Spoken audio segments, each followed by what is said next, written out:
श्री शिवाय नमस्तुभयम। दोस्तों, जैसा कि आप सभी लोग जानते हैं कि 26 अक्टूबर 2025 यानी रविवार को पड़ रही है कार्तिक महीने की लाभ पंचमी तिथि। और दोस्तों, यह वह पंचमी तिथि है जो कार्तिक महीने में पड़ने वाली सबसे बड़ी पंचमी तिथि है, क्योंकि यह रविवार के दिन पड़ने वाली सबसे बड़ी पंचमी रही है और इसका बहुत ही बड़ा और विशेष महत्व होता है। पूज्य गुरु जी ने कहा है कि अगर कभी भी मौका लग जाए और कार्तिक महीने की लाभ पंचमी तिथि रविवार को पड़ जाए तो आप लोगों को एक कटोरी शहद वाला उपाय तो अवश्य ही करना चाहिए। इन दोनों का संयोग बहुत कम आता है। और इसी के साथ में गुरु जी ने अपनी शिव पुराण कथा में बताया है कि इस दिन आपको एक कटोरी शहद वाला उपाय तो आपको अवश्य ही करना चाहिए, क्योंकि ऐसा दिन पूरे साल में सिर्फ एक ही बार आता है। और दोस्तों, आप सभी लोग जानते हो कि रविवार लाभ पंचमी तिथि का अगर सबसे बड़ा कोई उपाय है तो एक कटोरी शहद वाला उपाय है। तो दोस्तों, इस रविवार के दिन आप लोगों को इस एक कटोरी शहद वाला उपाय को जरूर करना है। बहुत सारे लोग होंगे जिन लोगों ने इस उपाय को ना किया हो, मतलब पूरा साल निकल गया, उन्होंने किसी भी दिन इस एक कटोरी शहद वाला उपाय को ना किया हो। पर दोस्तों, आपके पास एक आखिरी मौका बचा हुआ है जो कि 26 अक्टूबर के दिन है। तो इस दिन आप लोगों को इस वाले उपाय को जरूर कर लेना है। भले ही आपने पूरे महीने भर इस उपाय को ना किया हो, पर अगर आपने कार्तिक महीने के रविवार लाभ पंचमी तिथि के दिन अगर इस वाले उपाय को कर लिया तो आपको इस उपाय को करने का वह फल मिलेगा जिसकी आपने कभी कल्पना भी नहीं करी होगी। इसीलिए आप लोग इस वाले उपाय को एक बार जरूर कर लेना है, ताकि आप लोगों के हाथ से ये मौका ना जा सके और आपको इस उपाय को करने का फल मिल सके। दोस्तों, यह उपाय पंडित जी ने अपनी अभी की ही श्री शिव महापुराण की कथा में बताया है, जिस उपाय को आज हम आपको बहुत से समझाने वाले हैं। इस वीडियो को देखने के बाद इस उपाय को समझने के लिए आपको कोई और वीडियो को देखने की जरूरत नहीं पड़ेगी। तो चलिए दोस्तों, उपाय को शुरू करते हैं।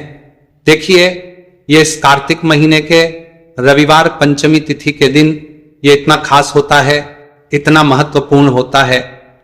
देखा गया है कभी कभी बड़े बड़े पूजा पाठ अनुष्ठान से जो मनोकामना पूर्ण नहीं होते, वह कार्तिक महीने के रविवार पंचमी तिथि के दिन एक छोटे से उपाय करने से ही आपकी मनोकामना पूर्ण हो जाती है।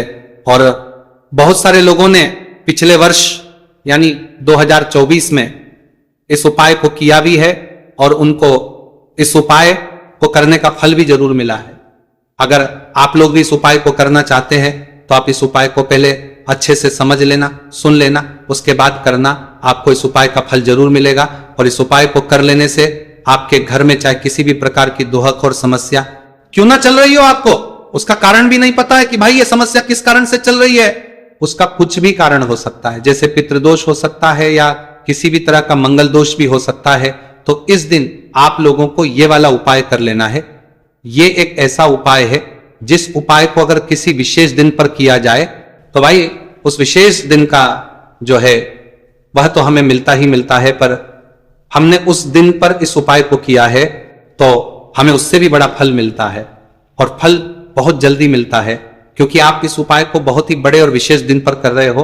तो चलिए अब उपाय के बारे में बात करते हैं, लेकिन उससे पहले आप लोगों को यह जानना आवश्यक है कि आखिर यह उपाय किस समय करना है, किसको करना है और कैसे करना है।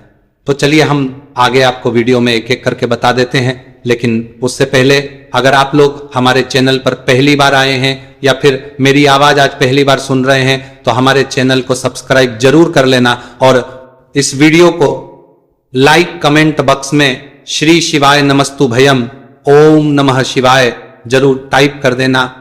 तो दोस्तों, इस एक कटोरी शहद वाला उपाय को हमें इस रविवार पंचमी तिथि के दिन कैसे करना है, किसको करना है, किस समय करना है और कहां पर करना है, ये सारे सवालों के जवाब आपको इस वीडियो में मिल जाएंगे। और जो ये वीडियो देखिएगा भाई, उसको एक कटोरी शहद वाला उपाय जरूर करना चाहिए, क्योंकि इस दिन शहद और हल्दी से जुड़ा उपाय आपको जरूर से कर लेना है। और आज रविवार लाभ पंचमी के दिन हल्दी का भी बहुत ही बड़ा और विशेष महत्व होता है। और जब बात आ जाए एक कटोरी शहद वाला उपाय की, तो ये सोने पर सुहागा वाली बात हो जाती है और ये एक बहुत ही बड़ा उपाय हो जाता है इस रविवार पंचमी तिथि का। तो अब दोस्तों, इस एक कटोरी शहद वाला उपाय को आखिर करना किसको है, सबसे पहले हम लोग वो बात जान लेते हैं। तो देखो, घर की जो बड़ी माताएं बहनें होती हैं, उन माताओं बहनों में से कोई भी एक बड़ी माता बहन इस वाले उपाय को कर सकती है। और दोस्तों अगर चाहे तो अपने घर में से सभी सदस्यों को भी इस उपाय को करवा सकते हैं। अगर किसी व्यक्ति की खुद की कोई मनोकामना है, खुद की कोई दुख और परेशानी है जो कि वह अपने लिए ही करना चाहता है इस वाले उपाय को, तो वह खुद अपने लिए भी कर सकता है। बाकी अगर कोई घर में से ऐसा है जो कि अपने पूरे घर परिवार की सुख और शांति के लिए ये वाला उपाय करना चाहता है तो भाई वो भी कर सकता है, उसमें भी कोई दिक्कत वाली बात नहीं है। कहने का मतलब यह है कि इस उपाय को हर एक सदस्य भी कर सकता है और पूरे घर परिवार के सदस्य के लिए, घर की बड़ी माताओं बहनों में से कोई एक माता बहन भी कर सकती है।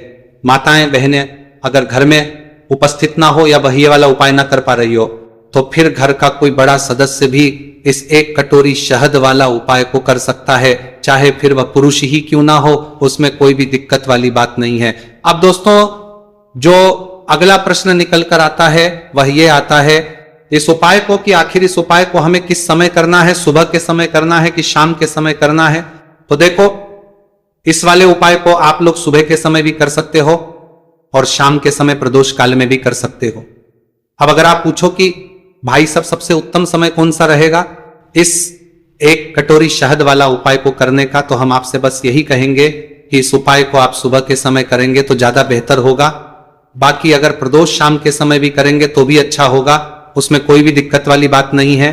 तो अब दोस्तों जो अगली सबसे बड़ी और महत्वपूर्ण बात आती है वह यह आती है कि सुबह अगर हम उपाय को करेंगे तो हमें कितने बजे से लेकर कितने बजे तक के बीच में करना है, और शाम के समय प्रदोष काल में करेंगे तो हमें कितने बजे से लेकर कितने बजे के बीच में करना है। तो देखो सुबह जितनी जल्दी हो सके आप उपाय को करने की कोशिश करना। अगर किसी कारणवश लेट भी हो जाओ, थोड़ी देर भी हो जाए तो 10 या 11 बजे तक भी आप उपाय कर लेना और 12 बजे से ज्यादा देरी ना हो, ठीक है, इस बात का ध्यान रखना। उसके बाद में दोस्तों अगर शाम के समय प्रदोष काल की बात करें, प्रदोष काल का जो समय है होता है वो शाम के 6 बजे से शुरू हो जाता है। मतलब शाम के 6 बजे से लेकर 7 बजे के बीच का जो समय होता है यह समय प्रदोष काल का समय होता है। तो आप इस उपाय को 7 या 8 बजे के बीच में भी कर, मतलब शाम के 6 बजे से रात 8 बजे के बीच में आप कभी भी इस वाले उपाय को कर सकते हो, उसमें कोई भी दिक्कत वाली बात नहीं है। कार्तिक का महीना जो श्री हरि विष्णु को सबसे प्रिय महीना होता है, कार्तिक के महीने रविवार पंचमी तिथि में हल्दी के उपाय आपके भाग्य को तेजी से चमकाने का काम तो करते ही हैं। साथ ही साथ जब भी आप कार्तिक के महीने रविवार पंचमी तिथि में एक कटोरी शहद वाला उपाय कर लेते हैं तो आपके घर में अष्टलक्ष्मी वास करती है, मां लक्ष्मी की कृपा आपको मिलती है। अब जिन लोगों के पास धन की कमी बहुत ज्यादा है या आपके घर में धन नहीं आता है, पैसा आपके पास रुकता नहीं है, फिजूल खर्ची बहुत ज्यादा हो रही है, या बहुत प्रयास करने के बाद, बहुत मेहनत करने के बाद भी आप अपने जीवन में धनवान नहीं बन पा रहे, आप देखते हैं कि कितनी भी कोशिश आप करते हैं उसके बाद भी आप जीवन में धन या तो कमा नहीं पा रहे या फिर आपके धन में वृद्धि नहीं हो रही है, आपको रास्ता नहीं मिल रहा है जहां से आपको धन मिलेगा। तो ऐसा समझ लीजिए कि जो लोग धनवान बनना चाहते हैं, मां लक्ष्मी की कृपा इस तरह से प्राप्त करना चाहते हैं कि कभी भी फिर लौटकर जीवन में धन की या पैसों की कमी ना आए, तो हमेशा आप कार्तिक के महीने रविवार पंचमी तिथि में एक कटोरी शहद वाला उपाय जरूर करें। तो कार्तिक का महीना ही है, ऐसे में ये एक कटोरी शहद वाला उपाय अगर आप करते हैं तो ऐसा समझ लीजिए कि मां लक्ष्मी की कृपा तो आपको मिलेगी ही, और श्री हरि विष्णु के आशीर्वाद से आप अधिक से अधिक धनवान और पैसे वाले बन जाएंगे। क्योंकि अधिक से अधिक धन अगर किसी को चाहिए तो हमेशा आपको श्री हरि विष्णु की कृपा प्राप्त करनी होती है, क्योंकि हमेशा मां लक्ष्मी श्री हरि विष्णु के साथ रहती है। जहां श्री हरि विष्णु वहां पर धन की देवी मां लक्ष्मी का वास होता है। इसीलिए ये एक कटोरी शहद, हल्दी और सिक्के वाला उपाय आपको रातों रात धनवान बनाएगा, अगर सच्ची श्रद्धा से आप इसका उपाय कर लेंगे। अब उपाय किस दिन करना है, तो कार्तिक का महीना श्री हरि विष्णु, मां लक्ष्मी और श्री कृष्ण को समर्पित है। ऐसे में यह उपाय आप किसी भी दिन कर सकते हैं। आप गुरुवार के दिन कर सकते हैं, रविवार के दिन कर सकते हैं, सप्ताह के किसी भी दिन कर सकते हैं जब तक कार्तिक का महीना है। साथ ही साथ देव उठनी एकादशी, तुलसी विवाह और कार्तिक पूर्णिमा जिस दिन है उस दिन भी इस उपाय को आप कर सकते हैं। बात करते हैं उपाय की। देखिए उपाय को करने के लिए आपको यहां पर लेनी है एक लाल पुष्प और एक कटोरी शहद। तो देखिए जिसके घर में कर्जा बढ़ जाता है, लक्ष्मी नहीं आती, बहुत टेंशन की जिंदगी जीता है, मनुष्य व्यापार चल नहीं रहा, बहुत तकलीफ का जीवन चल रहा होता है, तो आज भी नियम है महाराज आज भी लाभ पंचमी, शुक्रवार, ये 2 बार ऐसे हैं। इन 2 बार को यदि कटोरी में थोड़ा सा शहद रखकर, मधु रखकर यदि लक्ष्मी जी का स्मरण किया जाए और माता लक्ष्मी जी का स्मरण कर कर एक लाल पुष्प उस कटोरी के सम्मुख में माता लक्ष्मी का नाम लेकर रखा जाए और बाद में वही शहद, वही मधु और वही पुष्प लाभ पंचमी का दिन और शुक्रवार के दिन लक्ष्मी का पूजन कर कर, स्मरण कर कर, दूसरे दिन शुक्रवार के दिन पूजन करें, शनिवार के दिन उस मधु का, उस पुष्प का विसर्जन करें, लाभ पंचमी के दिन पूजन करें, लक्ष्मी जी का स्मरण कर कर, और सोमवार के दिन अगर विसर्जन करें 5 या 7 पंचमी या शुक्रवार को यदि आप मधु का भोग लक्ष्मी जी को लगाना प्रारंभ कर दें, शिव का नाम स्मरण कर कर, तो उसके घर में कभी धन संपदा की कमी नहीं होती। लक्ष्मी उस धन संपदा को बढ़ाती है।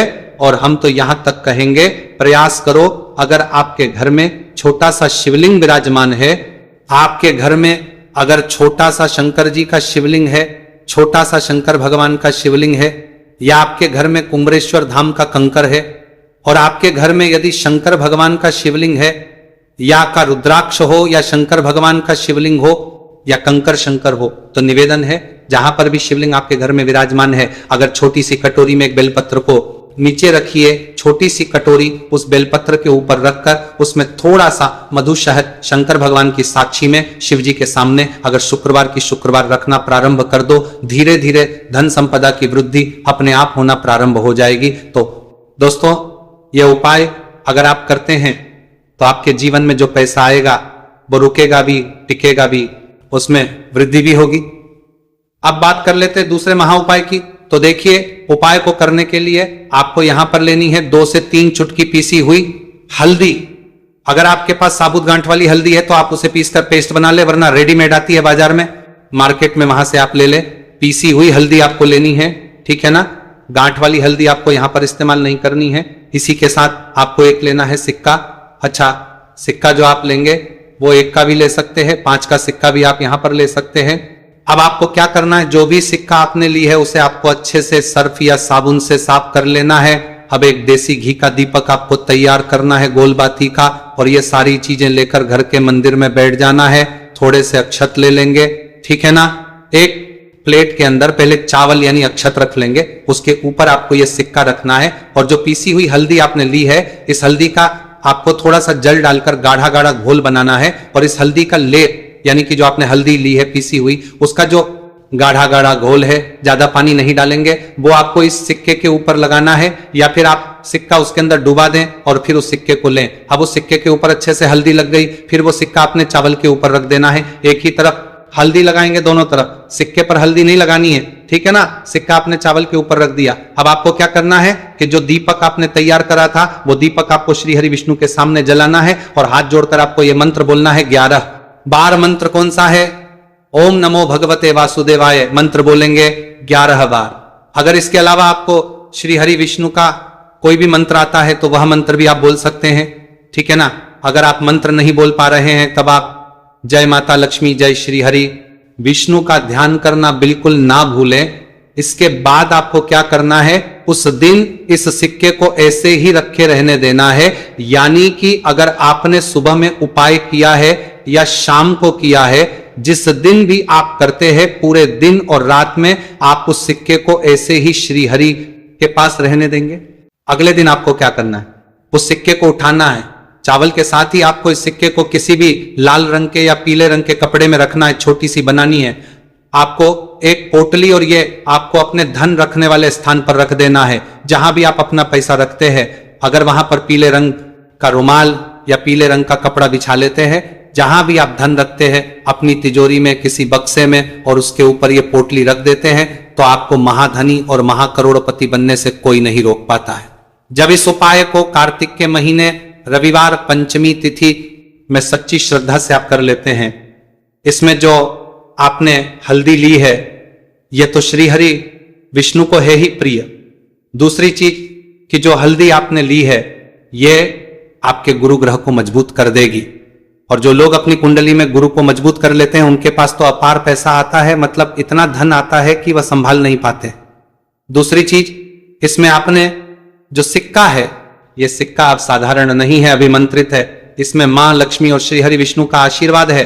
तो ये सिक्का अब आपके घर में धन को बढ़ाने का काम भी करेगा, धन को लाने का काम भी करेगा और आपकी तिजोरी को भरने का काम भी करेगा। कभी आपके घर में ना तो फिजूल खर्ची होगी, दवाइयों में पैसा नहीं जाएगा, दुर्घटनाएं कभी आपके घर में नहीं होंगी। तीसरी चीज कि जब भी आप अक्षत किसी भी उपाय में ले लेते हैं, जिससे कि देवी देवता अन्न भी कहा जाता है, और इसे अक्षय यानी कि जिसका कभी क्षय नहीं होता है, तो अक्षत यानी चावल ही है जो आपके घर में सुख समृद्धि को बढ़ाने का काम करता है, धन को लाने का काम करता है। और ये शुक्र से जुड़ा है तो मां लक्ष्मी को भी प्रसन्न करता है।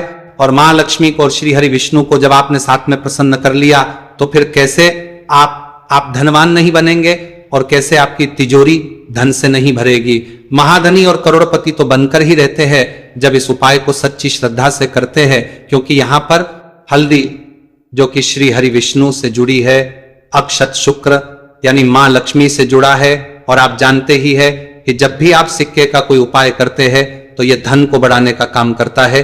जरूर से कार्तिक के महीने में यह उपाय करिए और फिर इसके चमत्कार देखिए। अब देखिए, इस उपाय में आपको एक चीज बिल्कुल रखनी है कि अगर यह उपाय आप एकादशी पर करते हैं तब आपको इसमें चावल नहीं लेना है, फिर आप इस पर केवल हल्दी लगाएंगे और इस सिक्के को घर के मंदिर में श्री हरि विष्णु के सामने रखेंगे, पूजन करेंगे जैसे हमने आपको बताया है, और अपनी तिजोरी में रख देंगे, उसी तरह पूजन करेंगे। मतलब तिलक लगाकर हल्दी का, उसके ऊपर लेप लगाकर एक घी का दीपक जलाकर पूजा करेंगे। और अगर आपने एकादशी के अलावा इस उपाय किया है तब आप इसमें चावल जरूर लें। तो एकादशी के दिन चावल खाया नहीं जाता और चावल के कोई भी उपाय नहीं किए जाते हैं, इस चीज का विशेष आपको ध्यान रखना है। अब देखिए, जो लोग हमारी वीडियो पर पहली बार आए हैं वह चैनल को सब्सक्राइब करना बिल्कुल ना भूलें